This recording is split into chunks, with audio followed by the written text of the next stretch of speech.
In India, they're counting bodies today. So many lost to COVID. There and all over the world, the death count rises.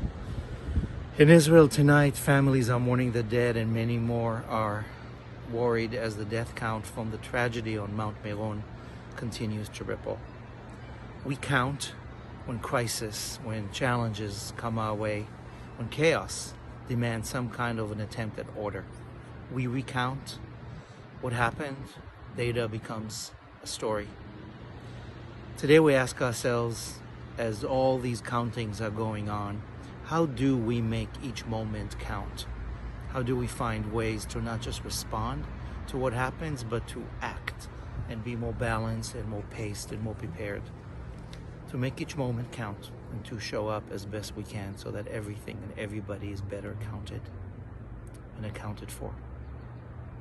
Welcome to Word, weekly passwords to the riddles of our lives. I'm Amichai in Woodstock this weekend, getting ready for Lag BaOmer and Shabbat, and aware of the terrible tragedy in Israel and all that's going on in the world that reminds us again to count carefully. This week's Torah tale gives us this instruction. In the middle of Leviticus, in Omer, we have the holy days mentioned one by one, and among them the Sfirat HaOmer, the counting of the Omer, from the day after Passover all the way to Shavuot, 49 to 50 days of counting every day. Our agricultural ancestors used this 49 days as a way to count the ripening of the barley. It was a farmer's trick to go from full moon of spring into the early summer and appreciate the harvest. Every day counted as the winds, the Chamsin, the winds of 50 days, made sure the barley is ripe. Over the years, we became disembodied, disconnected from our land, from our bodies, and the Omer became not about barley or wheat, but about the spheres and about, the mystical. In Hebrew, the word Tisperu, which is in this week's story, is connected to the word Tisperu, and to sphere, sphira. Sphere and number and story, all the same in Hebrew. And so maybe today what we are reminded to do this year during this count of the Omer is not just count every night, but slow down to be in the rhythm of our earth, of our ancient farming ancestors, to slow down,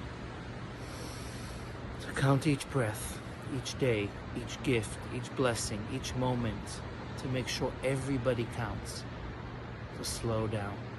This count from Pesach to Shavuot, from our inner oppression and systemic oppression towards greater redemption for all, is an invitation to count each day, to count each one, to slow down.